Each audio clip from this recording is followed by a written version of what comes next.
Today we are continuing in the book of Luke, but it's kind of funny, for the past few weeks we haven't even been in the Gospel of Luke at all for quite some time because we took a stop along the way.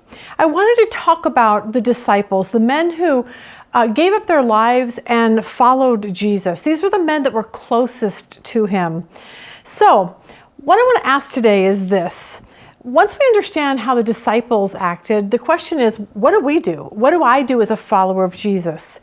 And what we're learning is that how we gauge our spiritual maturity isn't so much what we know, how many verses we can recite, but it's how much that we're told by Jesus to do and then we actually do it.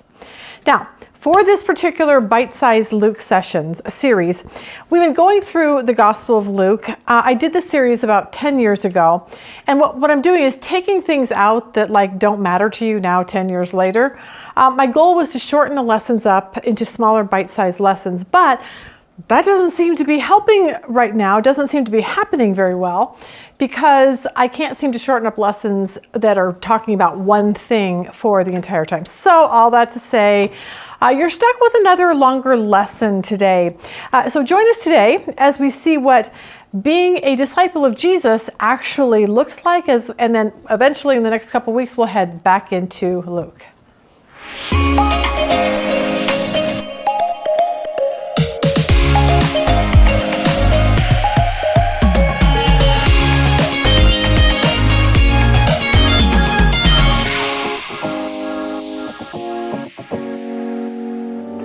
I told you guys that I drive with Dusty now, and so now I'm like the Christian rap queen. Okay, so I know all the Christian rappers, Lecrae, The Rap, Derek Minor. Okay, so I'm really good at this now. And so Cheyenne called me, and she's like all excited. She's like, "Mom, Lecrae and Derek Minor, they're coming to town." So I start rapping for her, okay? Dear Mr. Christian, I know you're on a mission. So I go through this whole thing, and you can just see her rolling her eyes. And I said, this is like the coolest thing because I'm going to go with you. And she's like, what do you think she said? No, you're not. You are so not going with me. So she doesn't like my rapping and my dancing, and apparently I would embarrass her to death. So I'm not going. It's kind of sad. All right, Saturday we decided to go see a movie. We have not seen a movie forever, and we didn't even know what was out. Looked on the list, and there's a new movie out called I Fell in Love with a Church Girl. Did anyone see it? Did you see it? Okay, yeah. It was really cute and really sad because we went there Saturday, it opened Friday. I think there was 8 people in the theater. It broke my heart because I'm like, here we finally have some really good. There's another one called Grace something. Okay, because I've been trying to get I was going to go see it yesterday, but okay, I'm going to make sure and see that then. So anyway, we went there. Stephen Baldwin is in it, and so that made me know it's a Christian movie. But it's a true story about how God radically changed this guy's life. So it's really, really good. So go to support that. But anyway, it reminded me when we saw it what this whole lesson is about today. And we're closing out our series, People Like Us, which I'm sure you guys are thrilled to finally have a new set after 10 weeks. This is the 10th week we've done this. So, but something really hit me this week, and I felt it was very, very important for us to end this all on. And is this, and I want to realize, or I want to make us recognize the disciples, this is what happened to them, and it should happen to us, and this is what it is that when Jesus told people things to do, they were doers of the word, they were not hearers of the word. So I want to start in James, hence the compact mirrors in front of you, and I'll tell you where all this came from this week. James 1:23, it's in your handout. Your handout's going to be weird today. Somehow on Tuesdays, I decide to change the whole lesson after everything's already been printed. I don't know what that is. It was like 8 o'clock last night, and I'm changing stuff. So I don't know what my problem is. But anyway, so I'm going to tell you, but this first verse is on your first page, and then I think we end up going to a different page. So James 1:23. For if anyone is a hearer of the word and not a doer, he is like a man who looks at his natural face in a mirror. For once he looked at himself and has gone away, he has immediately forgotten what kind of a person he was. But one who looks intently at the perfect law, the law of liberty, and abides by it, not having become a forgetful hearer but an effectual doer, this man will be blessed in what he does. So I want you, as you pick out your compact mirror every time to remember that God's word, when we read the Bible, that's just like a mirror to us. So when we read it, it's one of those things that we should see. So I have an example. Okay, so here's me in the morning. So here I'm going to do my hair. Okay, one of my daughter-in-laws they taught me how to do this. So you tease it, and then you spray it. Okay, we're going to do this a little bit. Tease it, spray it. Tease it. Okay, spray it. Okay, there's me. Okay, now, then I walk around the house, and this is what I look like all around the house. And then I come back at the end of the day, or in the morning before I come here, and I go back into the mirror, and I look at it, and I'm like, oh, wow, that looks really weird. And then I make it, because now I have a responsibility that when I see something in the mirror that isn't right, that I have to do something about it, or I'm going to look real. Okay, this is me. We may be here all day until I get this right. Okay, but the point is that that's what the Bible is like for us. God's saying, I'm giving you my word, and what I expect you to do is look at it. It's like a mirror. And we have a responsibility once he shows us what's in his word to go and do it. And if we don't, then that's a problem. Because he wants us to be doers of what he says, not just hearers. And I think because we talk so much in here, and it's kind of our passion, women's Bible study, because I want us to know the word so well. So I'm always like, study the word, learn the word, read the word, do everything. But I think the part that we're missing is the part that says, what do I do with it after I read it? And if I'm just reading it, looking at it and going, yeah, that's really nice, and then walking away and it never affecting our life and changing us, then we've got some serious problems going on.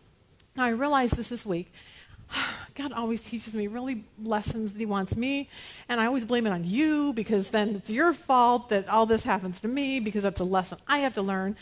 But we have this well that's being drilled up in Flagstaff, and it was supposed to be about a 4-week job, and now it's months and months and months. So the guy calls last Friday, and he's telling Rob like what the new problem is, okay? And when he does that, it just frustrates me. So Rob, my husband's like the nicest guy in the world, and so he's just like, yeah, okay, no problem, you're good to go. He gets off the phone, and he goes, okay, let me tell you what's going on. And I said, Rob, you could tell me anything, and this is what I'm going to hear. Blah, blah, blah, blah, blah. Okay, because that's just, the guy just, excuse after excuse, and frankly, I am sick of it. And when I said that, I realized how cynical and it's just kind of mean, and just everything that God, like I read the Bible and it says, what is love? It's being kind to people and being patient with people and all that. But no, I wasn't like that. So my choice in that way is to look at that mirror or look at the Bible and say, God, what am I doing wrong? There's an attitude or an action or something, and the Bible is my mirror, and now I can either walk away and not let it change me, or I can sit down and say, God, change me. I don't want to be cynical like that, like I have been.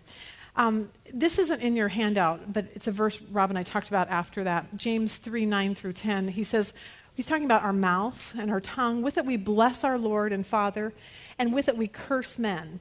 We have been made who have been made in the likeness of God. From the same mouth come both blessing and cursing. My brethren, these things ought not to be this way. And it's so true. It's like we go to church, we come to Bible study, we come here, we're like, yay, Jesus, we praise Jesus, we raise our hand, and then we go home and our mouths just blah, blah, blah, blah, blah. And it's a bad thing. And so I want us to remember that as a disciple, as a follower of Christ, our job isn't just to read and learn, but what are we going to do with it after we learn what we're supposed to learn? Because here's what I realized this week. Is that when we get to heaven, God is not going to give us a quiz. He's not going to say, hey, you did this like study in Luke way back then, so here's your question. What is the Greek and Hebrew meaning of the word disciple? You'll be like, I don't know, Lisa never told us that. Do you know the names of all the 12 original disciples? And I would like to know how they died. See, God's not going to ask us all of our knowledge questions, but what he is going to do is say, what did you do with what you learned? I was thinking about this, that think about the men in the time of Jesus. Who were the men that knew the most Bible? The Pharisees. They knew it, they memorized it, recited it, they knew it more than anybody. And And yet, who killed Jesus? The Pharisees. So it's kind of like you can know a whole lot and not have it affect your life in any way. And I'm saying that for me just as much. So I think that God is really going to ask us more things like, what did you do? Because a disciple is a learner, to be sure, because we need to learn. But I don't see the disciples just soaking in what Jesus said and then never going out and doing something about it. They acted on what he said. And so this is the statement that pretty much haunted me all week long. Spiritual maturity is not what we know, but what we do. Spiritual maturity is not what we know, but what we do. And I didn't like that because I have a problem sometimes because I like to study. That's just who I am. It's just what I like to do. It's easier for me to study than it is to actually put it in practice. And I'll tell you how I learned that. Verse 26 says, if anyone thinks himself to be religious and yet does not bridle his tongue, but deceives his own heart, this man's religion is worthless. Now, when we read that, our first bent is to be like, yay, James, that's an awesome verse. I am going to write that out and pin that on my refrigerator, okay? But look what it says. Bridling your tongue, that's what being religious means. That means following Christ is all about, is what we say, doing something with what we just learned. And so I learned this week, once again. It was the worst week, by the way. Rob and I have been married 34 years now. And after 34 years, you just kind of know how to get along. Like, I know what not to say to him, and he knows what not to say to me.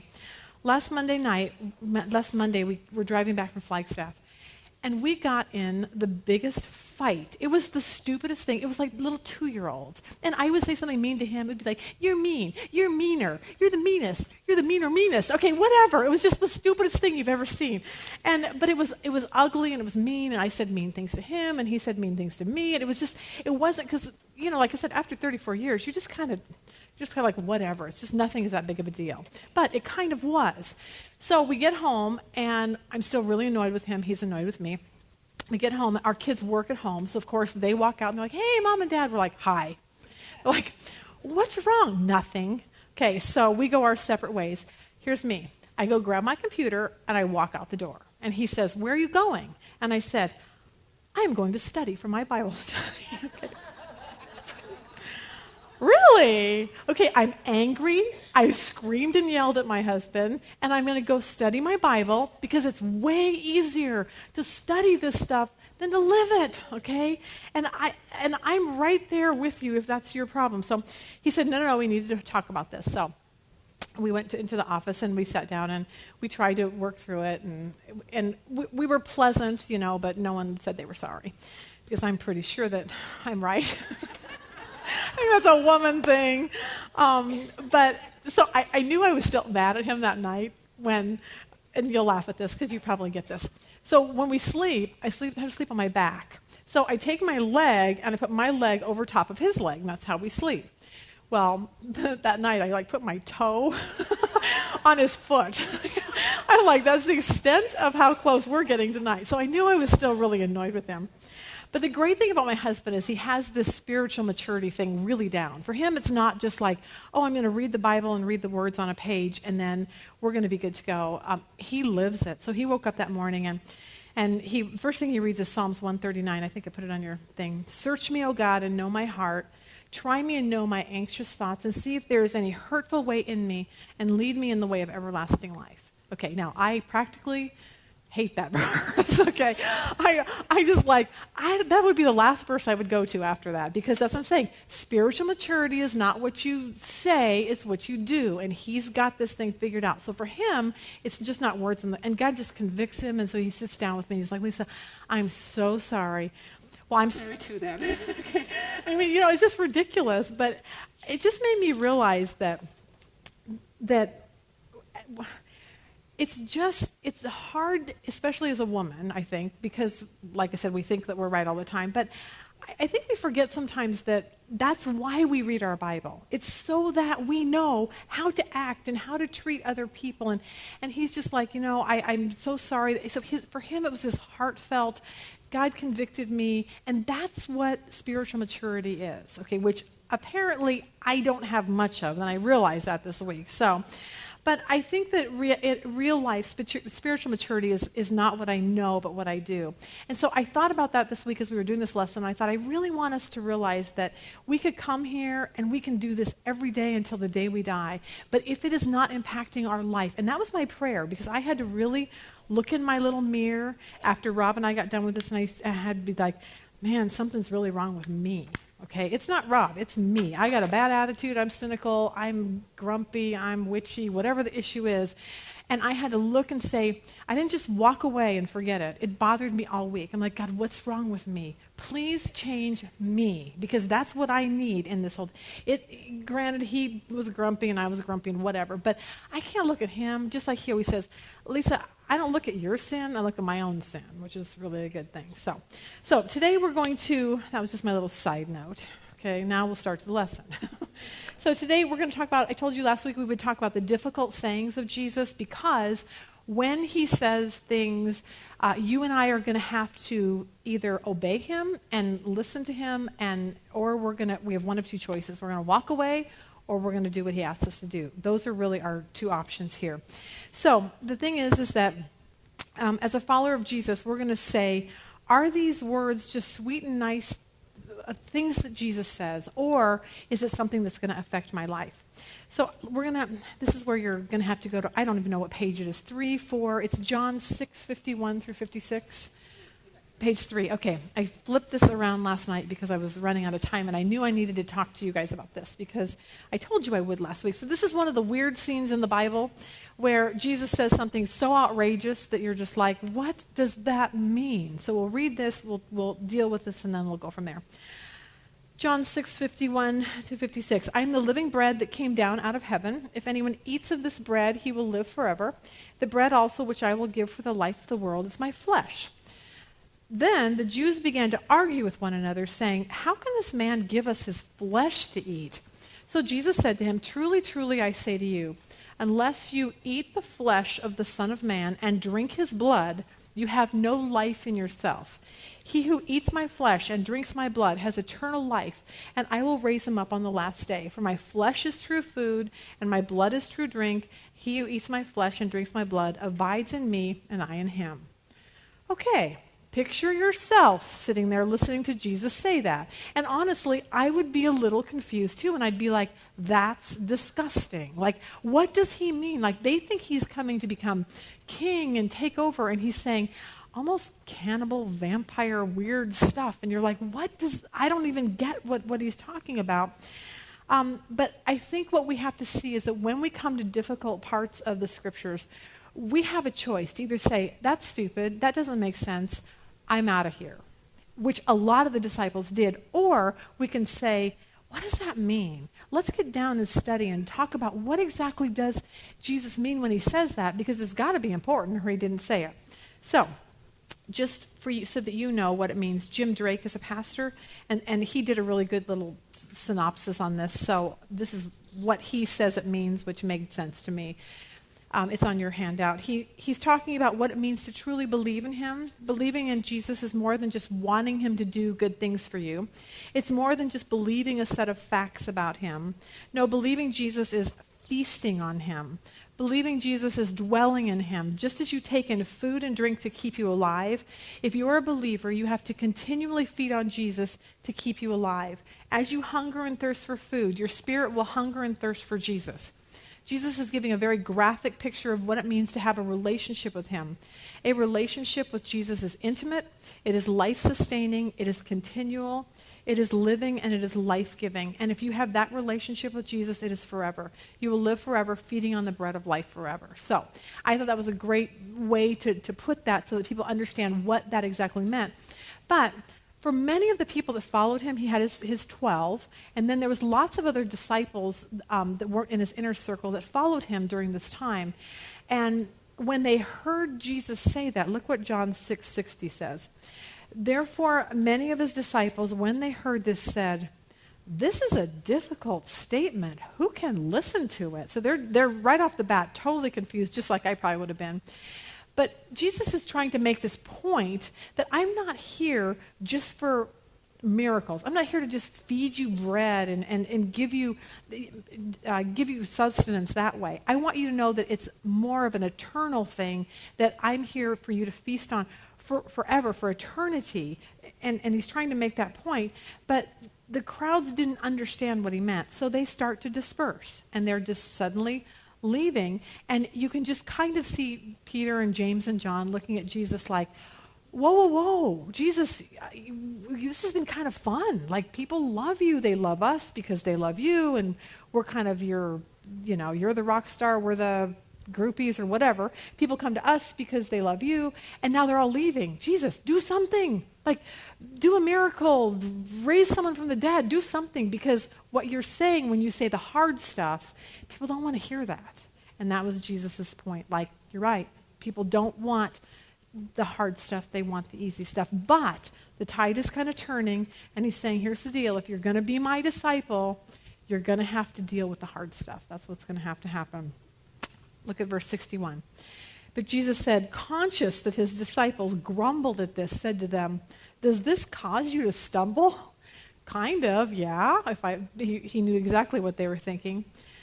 But look at what John 6:67 says. He says, so Jesus said to the 12, you do not want to go away also, do you?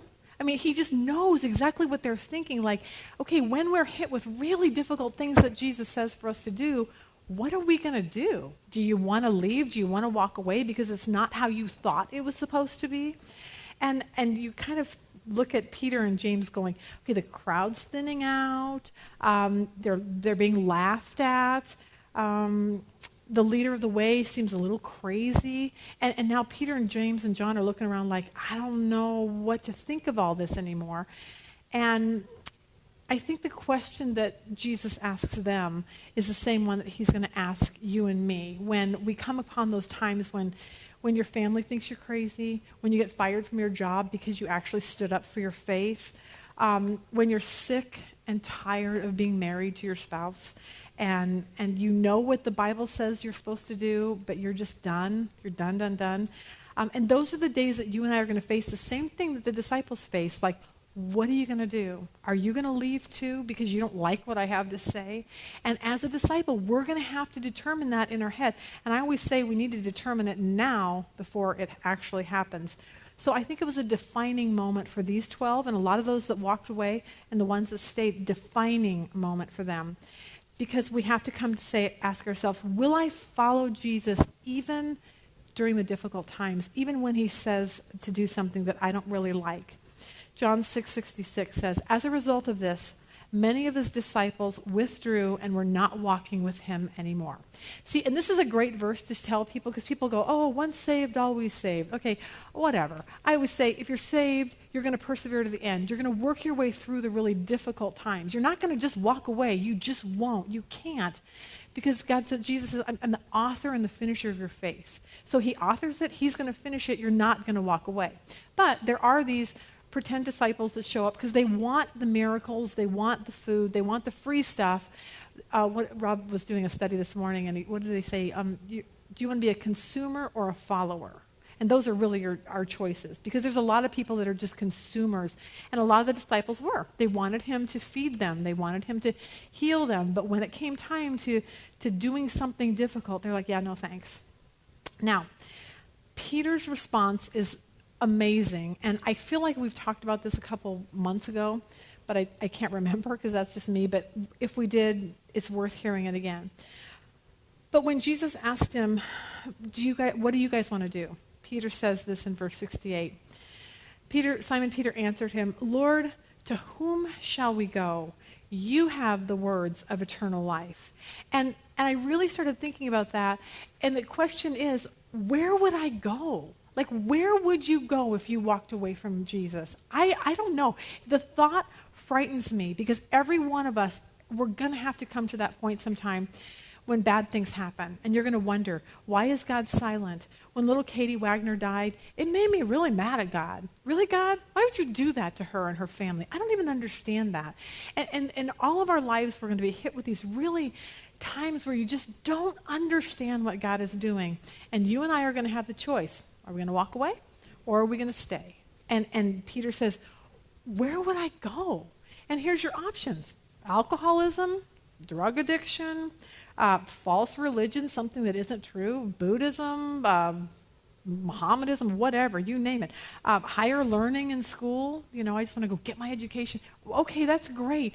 But what does that have to do with eternity? Because we're going one place, heaven or hell. Those are our options here. And I just can't imagine that there's any place that has the words of eternal life except Jesus. And it frightens me to think that that I would ever turn away, because there's nowhere else to go. And Peter gets that. When the tough times come in your life, think about that. Where would I go? Where would I go? Life's short. We're going one place or the other. And Jesus is the answer to that. So anyway, I thought that was important. All right, the second thing, and this will be the last one thing that we talk about, a hard saying of Jesus. And this one I hate. Oh my gosh, it's John 13:35. I don't even know what page we're on now. It's probably back towards the beginning. By this, all men will know that you are my disciples if you have love for one another. Okay, now think about this. When the disciples were walking on the earth, Jesus has now been resurrected, ascended into heaven. They couldn't just go learn this stuff from Matthew, Mark, Luke, and John, because they were Matthew, Mark, Luke, and John. Okay, they hadn't even written it yet. So what people would hear and see would be the lives of these people that would follow Jesus. And the way that they knew that they were followers is because they showed love. Because the evidence of faith in their life was them loving people to Jesus. I remember one time listening to Joyce Meyer, and she said, out of all of her series, the love series was the least listened to, least sold, least everything. And I laughed when she said it, because I looked through the catalog and I saw that love thing. I said, not for me. I don't want to do that. Because it dawned on me this week, what is my problem with that? Love is something that has to output something. I want to input something. I want something to be inputted to me, to make me happy, to make my life better. But love says I have to do something for somebody else. And I don't know that I want to do that often. And yet, Jesus says that is the one thing that will separate us from anyone else, our love for one another. I was thinking when I was looking at her catalog, for me, it's like, and probably for you, I would rather learn how to conquer fear, or how to just not fight with my husband, or how to lose weight, or those kind of things are what we want, because that helps me. But when you ask me to love someone, that takes a lot of effort, and that's hard work, and I would rather look in the mirror and say, that's okay, I don't really want to do that today. And the problem is that Jesus says that's the one tangible way that people are going to know you're my followers. And yet somehow these churches and people have gotten mixed signals, and now it's crazy out there. I'm going to give you some examples. My friend works for Young Life. They have a what's it called? Special needs section to Young Life. And she said she got a phone call one day, and this woman on the phone was asking all about the special needs, and she's made this comment. The church that I go to told me not to come back until my son was healed. Because he's not healed means I don't have enough faith. I was like, someone said that? It was so heartbreaking. I'm like, who says things like that? But do you see what? Somehow someone got this weird thing going on in their head, and where is the love? I just don't get it. I thought a girl Facebooked me the other day. I can't remember if I told you this. She writes in there, message, I need to know if you use the King James Version of the Bible. If you don't, I will unfriend you, and I need a prompt answer. Here's my prompt answer. Good thing you don't see me, okay? It was really frustrating, and I was like, really? Because the overriding feeling after I said, don't worry, I'll unfriend you before you unfriend me, okay? But the overriding thought was, I'm going to assume that the King James Version and the NIV and the NASB and the Message all say the same thing. Jesus says, love one another. I don't know how someone misses that. Then I went to... I told you we've been doing the question and answers in the morning. So for those of you that don't know what that is, gotquestions.org has a really great site. There's like 367,000 questions. So every morning I would post one on Facebook because I'm thinking, okay, there's a big audience out there. People can learn. They can grow in their faith. They can learn. We're dealing with things like, what were some of the questions this week?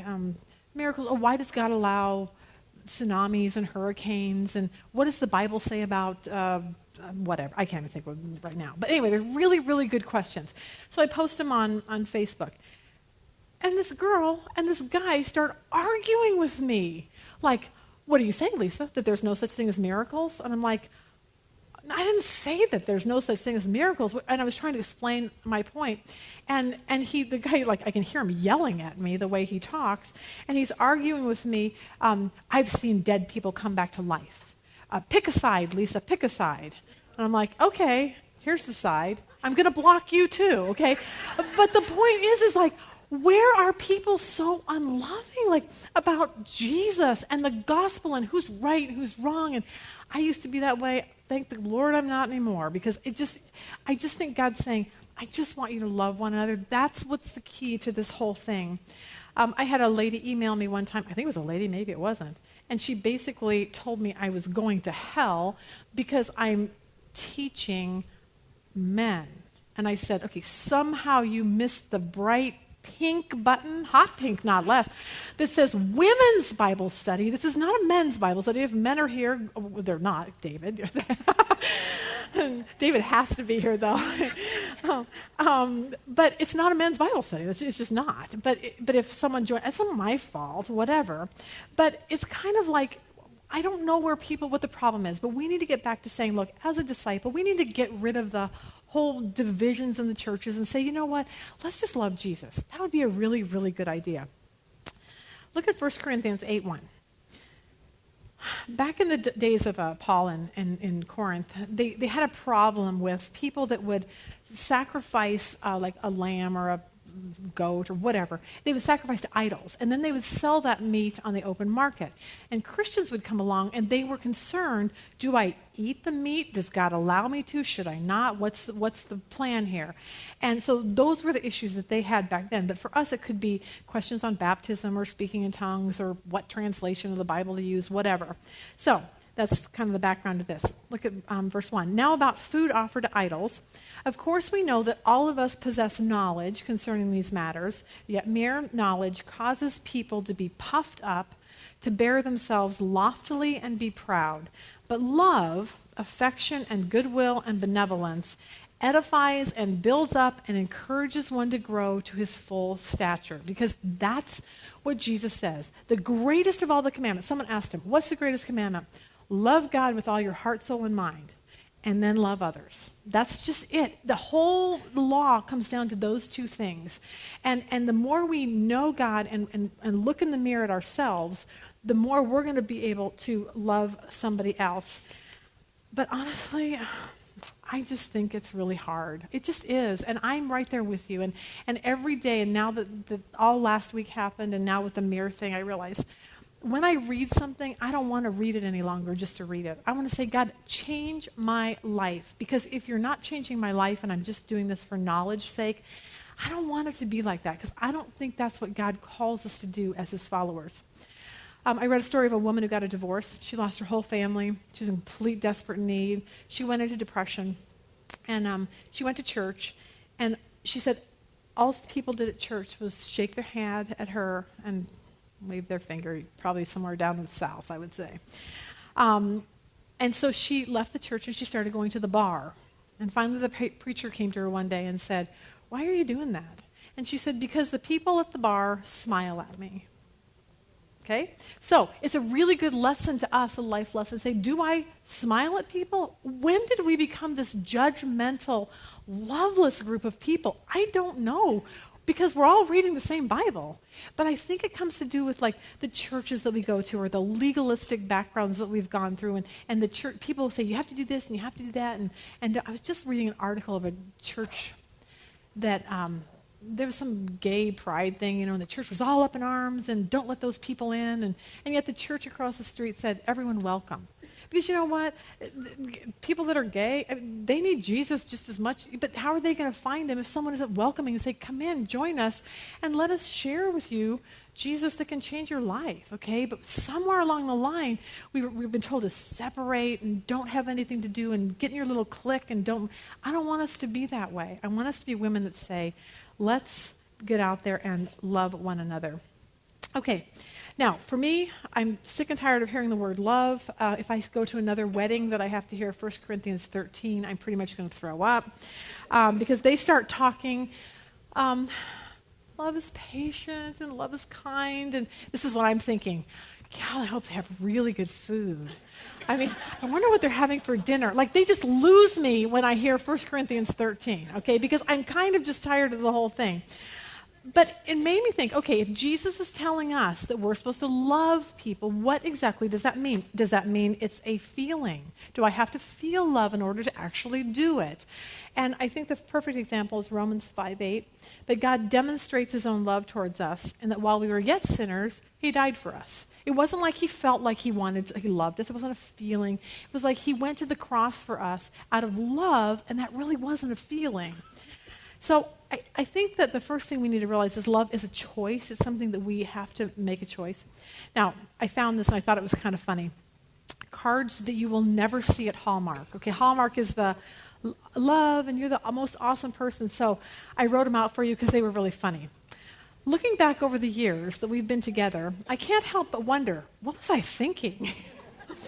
I've always wanted to have someone to hold, someone to love. But after having met you, I've changed my mind. As the days go by, I think of how lucky I am that you're not here to ruin it for me. As you grow older, Mom, I think of all the gifts you've given me, like the need for therapy. When we were together, you always said you'd die for me. Well, now that we've broken up, I think it's time you kept your promise. We have been friends for a very long time. What do you say we call it quits? I'm so miserable without you. It's almost like you're here. You're such a good friend that if we were on a sinking ship and there were only one life jacket, I would miss you heaps and think of you often, okay? So those are just how the world thinks. You know, it's kind of negative and it's down. And that's just how the world thinks. And so we want to come in and say, okay, I want to start looking in the mirror and saying, what is this whole deal with love? And because I apparently, after this last week, don't get it, and so I need to learn this. So I wrote the whole 1 Corinthians 13 out for you, 4 through 7. I'm going to pick out 2 or 3 of them, and we're just going to talk about them for a second. Love is patient, okay? Right off the bat, that one just, my life is ruined at that one, okay? But patience with what? The husband who annoys you, the child that's rebellious, the boss that hates you or your husband, the 3-month-old that keeps you up at night, the next-door neighbor who yells at you because you're on his lawn. Okay, patience says, whatever, yell at me, it doesn't really matter. Because Jesus was very, very patient with us, and he expects us to do the same for other people. Love is kind. This one's hard for me. It's easy to be kind to Rob when he is kind to me. That's just the way I look at life. But the Bible is saying, no, I want you to be kind to people when they're not that kind to you. Like the person who talked behind your back, the teacher who hates your child, the homeless person on the street, the lady down the street you know is having an affair. You don't really want to be kind to her. The person you don't like very well and they just lost their job and you're kind of happy about it, but you know you need to be kind. It's those situations. It's not the people that are easy. It's the ones that are really difficult. And Jesus is saying, those are the ones that I want you to be kind to and to be patient with. Does not act unbecomingly. The girl at the checkout station at Walmart. Okay, this is my biggest problem at Walmart. I buy 50 cans of dog food. Okay, common sense says, oh, there's 50 of them. Ding. Times 50, you're good to go. Nope. 1, put it in the thing. 2, I'm like, I want to wring their neck, okay? And it gives me I want to just act unbecomingly is what I want to do. But it could be anything. Someone spills a drink on you, your Starbucks order's wrong, and then I yelled at someone on the phone this week because they were supposed to send us a title to a car, and they lied to me, and I was angry, and I found myself acting very unbecomingly, and I was like, what is wrong with me? I just need a do-over for next week. Hopefully I'll be nicer this week, so next week I won't have all these The stories are bad this week because they're all bad about me. But, okay, and then it doesn't seek its own. Where do you want to go to dinner? But what if your husband wants to go someplace else, or your friend wants to go someplace else? What about the TV show? What do you want to watch? Rob's been on this really strict diet. He said 500 calories a day. He just got off of it Saturday. He said, let's go out to dinner. So he picks the restaurant that he wants to go to. And in my mind, there's a big old thing of bread. Okay, it's lots of different kinds of bread. I'm so excited for the bread. And so we're talking about what we're going to have, because he's like, okay, I can only have, let's split a steak and we'll do this. And then right off the end of that, he says, and we'll just ask for no bread. Okay. Now, I have a choice. Okay. Am I going to care more for him, or am I going to care more for me? And because he watches this now, from now on, he's going to make sure I have bread there. But for that night, it was like absolutely no bread. It's not even an option, And I don't always do that, but I'm hoping to get there. But that's what it means. It means it's not about us. That's what love is. It's seeking the other person more than me. Rob has this handout that he hands out at Bible study. It's called Dying to Self. And because this is what I think we're learning. Jesus is all about loving people regardless of what they do to us. And that's really hard, especially if you have the wicked mother-in-law, or you have the wicked neighbor, or the evil child or stepchild. And God, I don't care who they are. You are called to love them regardless. And that's where I think this whole rubber meets the road comes when it comes to loving people. But I think that we need to take this even a step further and go, okay, what about that person who talked behind my back? They said some really ugly things. What do I do with them? Call them up. Say, hey, you want to go to lunch? Let's be friends. Did I say something to offend you? Like, we as Christians, loving someone says, I'm going to make that effort. What about the person who didn't listen to your counsel? Or maybe they didn't invite you to lunch one time. They invited your whole group, but you were left out. I have an idea. Call them and ask them to go to lunch with you by themselves. Like, we can make that step, but somehow it becomes all about us. I'm saying this for myself too. It becomes about me. Well, they hurt my feelings. They shouldn't do that to me. And do you see what goes on there? Me, me, me, me, me. And Jesus is like, I want you to die to yourself. Loving me means loving others and dying to yourself and caring more for them than anybody else. Love does not take into account a wrong suffered. Really? That's what Jesus says love is. It means I'm not going to, you hurt me, I'm going to be just let it roll off my back. It's going to be okay.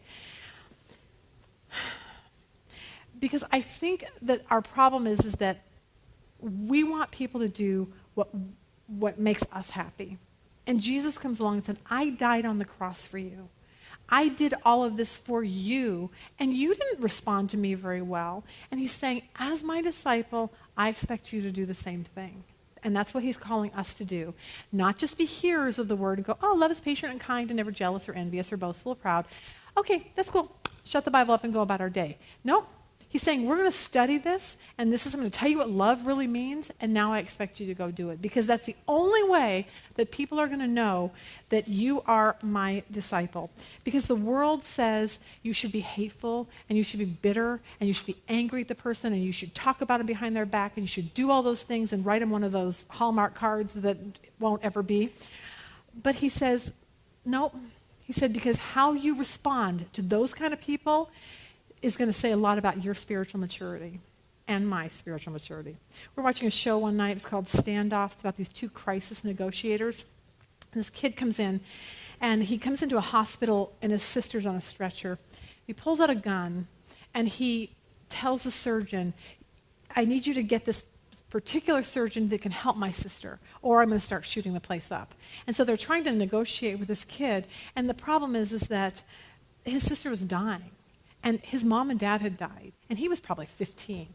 He has nobody in his life, okay? And I'm not saying that you should go and shoot up a hospital. That's not what I'm saying, but I'm saying that for many of us, there's a backstory that we don't know. Why is that person treating me that way? What is the problem?